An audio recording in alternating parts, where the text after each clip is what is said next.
Well, hello, hello. Welcome back to Loki's Librarian. If you are new here, welcome. I am your librarian, Katrina, and on Sundays I do this thing called Books and Booze, where I review a book and mix up a cocktail.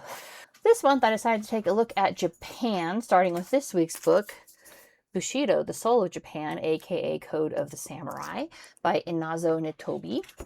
The accompanying cocktail comes to us from this book, The Way of the Cocktail, Japanese Traditions, Techniques, and Recipes by Julia Momse, with Emma Janzen. I knew there was a with in there somewhere. And the cocktail is a cherry blossom, which is a half ounce of cognac, specifically aged by Hine VSOP cognac, which I don't have, so I'm using what I do have, which is ABK6 cognac. That's what I have, so that's what I'm using. A half ounce of Cherry Heering, a bar spoon of fresh lemon juice, and a bar spoon of orange liqueur. So let's do this. The book starts with a bang. Nitobe states right off, quote, "Chivalry is a flower no less indigenous to the soil of Japan than its emblem, the cherry blossom," end quote. I feel like that's important. Most people assume chivalry is a Western ideal, you know, the knights and the ladies fair, King Arthur and the Round Table, all of that, right? The Mort d'Arthur. Like most Westerners assume that chivalry is a fully Western concept, and it's not. And he's telling you point blank, it's not. And this is what chivalry means to Japan. And that's what Bushido is. It's their code of chivalry, which makes sense, all right? He has to explain. I told you, I was doing yard work. Got dust everywhere. Oh, Cherry Heering. He's writing this book for a Western audience, all right? He is explaining to them what chivalry is. I'm pretty sure it was originally written in English, not in Japanese. It was written in Pennsylvania when he was in Pennsylvania. I mean, he was born in Japan.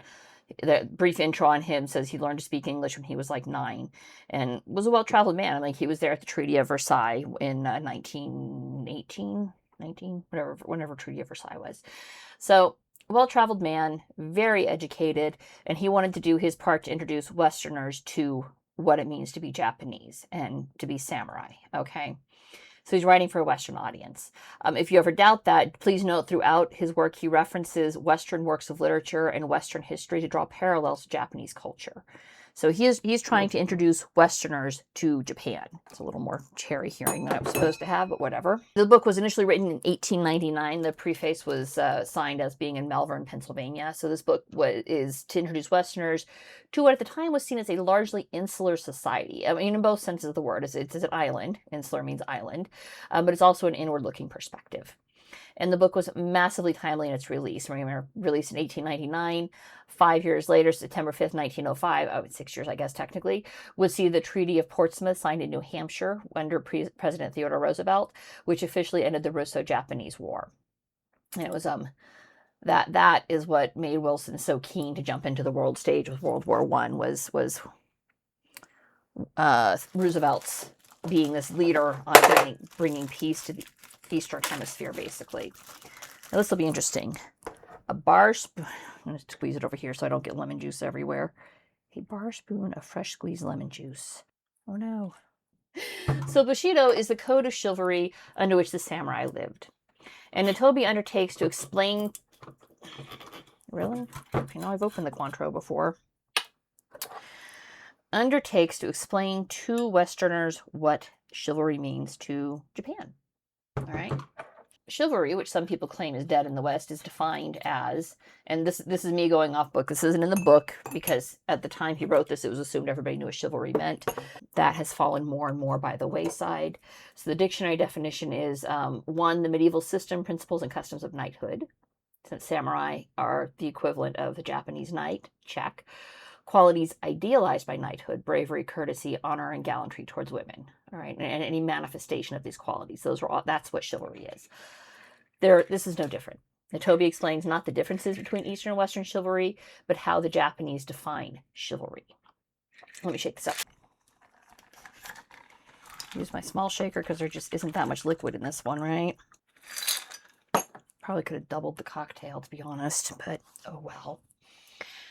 Now, in Japan, Bushido is an ethical system, but where did it come from? Nitobe actually says, quote, "It may begin with Buddhism." And I quote him a lot in here because I don't want to mangle his words. I'm usually fine with paraphrasing, but since he was basically translating from Japanese into English, he chose his English language very specifically, so I'm trying to honor that while we go through this. So it may begin with Buddhism, kind of a sense of inevitable fate, What will be, it is what it is, right? The knowledge that you can't, in fact, control everything, but how do you roll with those punches? And what is not found in Buddhism was found in Shinto. Such, quote, such loyalty to the sovereign, such reverence for ancestral memory, and such filial piety are not taught by any other creed, were inculcated by the Shinto doctrines, imparting passivity to the otherwise arrogant character of the samurai, end quote. Shintoism includes patriotism and loyalty. It's like, no wonder Japan and America sparked a love affair a few months ago when Elon Musk started including auto-translate, which was a great thing. Love Japan. Oh, that's delightful. Oh, that's most excellent. I might have to go and find the H for Hine Cognac and see how it differs, because this is absolutely delightful. That's a win. That's an absolute win. Now, it also includes information from Confucius. Confucius from China, right, plays a role too, which was actually slightly less surprising to me because of my reading last year, the year before, on the World's Religions by Houston Smith, where he actually says Confucius is Confucianism is heavily practiced in Japan. So this was less surprising to me. But he does acknowledge it. Nitobe does. Now, the first precept of Bushido is rectitude. Well, he says rectitude or justice, but really, while the two words are closely related in meaning, rectitude is not just justice. It's being morally upright and being correct in judgment. Wisdom might be another good synonym for it. So someone who has high morals and wisdom in judgment and is seen to have such. As Nitobe says, quote, "This is the most cogent precept in the code of the samurai." So rectitude, being an upright man. Courage and spirit is important, but mostly if it's used in the cause of righteousness. Because one could argue that it takes courage to rob a store, right? But is that a righteous cause? Or are you just a bandit? I'm going to end up making another one of these. That was really good. Benevolence, kindness towards others. In the West, we think of samurai as these like holy, fierce warrior class. And other samurai, sure, but benevolence is one of the virtues of Bushido. Politeness, as the saying goes, courtesy costs nothing. But being impolite is a mark of low class. Politeness is so ingrained in Japanese culture that I'm remembering this book was initially published in 1899. In 2026, Japan is still known for, quote, courtesy and urbanity of matters has been noticed by every foreign tourist, end quote. And this is true today. There's an X feed that I follow, and he's a foreigner living in Japan at FWMARQIX. I'm sorry, it's called Markix. I'll throw it up here so you can find it if you want to. And he tells these absolutely wonderful stories of his being a foreigner living in Japan and how the culture surprises him at times. And it's always funny. It's always funny. It's always self-deprecating. So he's not making fun of Japan. It's self-deprecating to how he is interacting with their culture. But it speaks very much to that courtesy and urbanity of matters, all right? Now, tell the truth in all things. There's another one. Equivocation is cowardly. Just tell the truth. Own your mistakes and be truthful in the telling of the story. As the saying goes, truth is stranger than fiction and should always be spoken. And please note, this is truth. Tell the truth, not your truth, the truth. Whatever postmodernist bullshit created the idea of your truth did a grave disservice to kids these days in the West, where everybody thinks your truth is all that matters. Well, your truth makes it all too easy to lie. Because, hey, it's true to me. But if it's not the truth, then you're equivocating, and that's dishonorable. Which is the next Bushido code. Honor is everything. That's really good. I'm definitely making another one of those. Hold, please, while I make another one of these. So, honor is everything. Honor your parents. Honor your family. Honor allows you to avoid shame. Now, Nitobe says, quote, "The first and worst punishment which befell humanity in consequence of tasting the fruit of that forbidden tree was, to my mind, not the sorrow of childbirth nor the thorns and thistles, but the awakening of the sense of shame." And I never thought of that before, but he's right. He's absolutely right. Shame is what you feel when you know you have behaved dishonorably, when you know you have done something you should not have done, like lying to your parents. That one time you were thoughtlessly rude to a clerk in the store. I mean, some people feel no shame about those things, and it's very easy to see that they have no honor. And Japan, In the West here, we go online and we bitch about it. There's, a Reddit page entitled People. This person was awful. Here's why they were awful. They have no shame. They have no shame. Public shaming. And that's how the West tries to deal with it. The Japan is a bit more direct with it. Duty of loyalty. He tells a really dark story in this chapter about, I'm going to mispronounce this, Michizani, who is exiled after being a victim of jealousy and calumny, basically. Michizani's enemies then go looking for his son because, you don't just kill the man, you wipe out his entire family, right? Who is being held by a loyal vassal in this village school. In a village school, excuse me. The vassal's name is Genzo.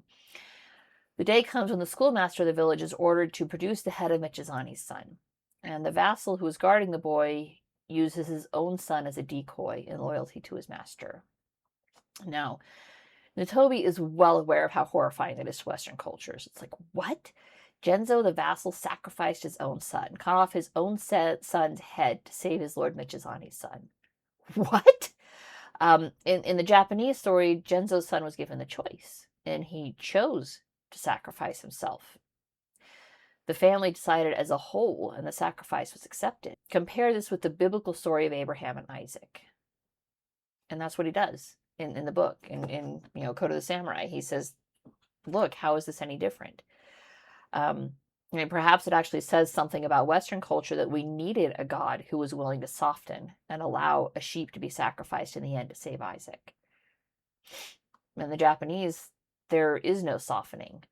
It's a hard world, and that is how you need to deal with it. You need to go with reality, not with what you want it to be. And the story of loyalty raises the question of individualism in America. We're all individuals which recognize separate interests of father and son, husband and wife, necessarily brings in a strong relief the duties owed by one to the other. But Bushido held that the interest of the family and of the members thereof is intact, one and inseparable. You're all in the same boat. You better pull together for the good of all. And that's a key difference between Japanese and American society, right? Education and training of a samurai does not include merchant class training. Yes, everybody needs money. Obviously, you need money to live. But the getting and making of more money was not something the samurai were taught or trained in. Bushido training includes fencing, archery, jujitsu, or yawara, horsemanship, spear, tactics, calligraphy, ethics, literature, and history. Doesn't include mathematics. And the reason money was not included is that the samurai were expected to exercise abstinence. Not necessarily the lack of sex, all right? That's abstinence means to abstain from something, all right? In the West, we think of abstinence mostly, almost purely in sexual terms, because that's what we're taught in school, right? Abstinence is a viable alternative to avoiding an unwanted pregnancy.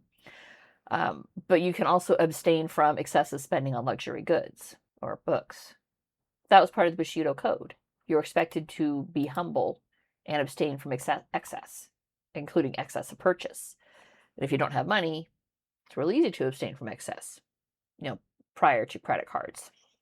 Self-control. Self-control is the very heart of Stoic philosophy. If you remember, way back when I started this channel, Marcus Aurelius' Meditations, you can't control the world around you. All you can do is control how you react to it. Well, as Nitobe says, quote, it was considered unmanly for a samurai to betray his emotions on his face, end quote. And kids having screaming meltdowns over dropped ice cream in public, just is not something you see happening in Japan. He does discuss seppuku and the whys and hows of how it is done. Seppuku is, for those of you who actually live under a rock and don't know, is the ritual suicide done to expiate a loss of honor. And this isn't done for lying to your parents. It's not the little loss of honor. It's the big loss of honor. It's cowardice on the battlefield, attempted treason, right? See, in the West, we consider our soul to be in our hearts or our minds, maybe the pineal gland, if you followed along while I was reading Dr. Rick Strassman's book, The DMT, the Spirit Molecule. In Japan, it's considered to be in your stomach, right? That gut feeling you get is your soul talking to you. So seppuku is, quote, I will open the seat of my soul and show you how it fares with it. See for yourself whether it is polluted or clean, end quote. He does quote in length from Tales of Old Japan by A.B. Mitford, which is a detailed description of a seppuku ceremony. And it's pretty grim. He calls the sword the soul of the samurai and discusses its proper use, i.e. when and where. And it's not just swinging it willy-nilly to prove you have a sword. There's a time and place for it. And he goes into that. Women also had a place in Bushido. I mean, most of this applies to the knight class, to the samurai, to the men, all right? But all the women are still expected to have honor, courage, truthfulness. So it's not like women get a pass on good behavior because they don't have a penis. But they did receive some different training. Quote, Bushido praised those women most who emancipated themselves from the frailty of their sex and displayed a heroic fortitude worthy of the strongest and bravest men, end quote. So young girls were taught the stoicism, repress your feelings. They were taught to use the naginata, which is a long-handled sword, but so she could defend herself. All right, and women learned music, dancing, literature, but just enough to be graceful. Music and dancing was not intended to be aggressively in your face. It wasn't necessarily pure entertainment. It was to learn grace and beauty and harmony. I think that probably goes back to Shinto, although that's the book I'm reading on religion this month, so we'll find out more about that in a few weeks. Nitobe is very clear and honest, though, in his reporting on women in Bushido. Quote, I do not hesitate to state that she was not treated as man's equal. But until we learn to discriminate between difference and inequalities, there will always be misunderstanding on this subject, end quote. And that's an important point. And just because somebody is treated different does not automatically mean that treatment is unequal. It could be exactly the sort of treatment to which they have earned. There's some food for thought, people. I'm going to leave a little bit for the husband. He loves Japan, so he's going to like the cocktail. He closes the book by asking if Bushido is still alive and what the future of Bushido might be. Now, I hazard a guess that it was probably still alive in 1899. And 127 years later, I think it probably still is. I mentioned the 1X account I followed earlier. Another one that I've been following is at Japan_Nobunaga. I will write that up here for you guys too. He's a Japanese guy who tells tales of living in America and interactions with Americans from a Japanese perspective. And it's absolutely delightful to read through. He's just hysterical. But having read Code of the Samurai, aka Bushido, the Soul of Japan, his stories take on an extra layer of thoughtfulness. Like, to live your life mindfully is something everyone should aspire to. And that mindfulness is what you'll learn reading this book. Very good. I enjoyed it. It gave me food for thought with every page. And that's it for this week. If you liked what you saw, don't forget to subscribe, and I will see you guys next Sunday. Bye.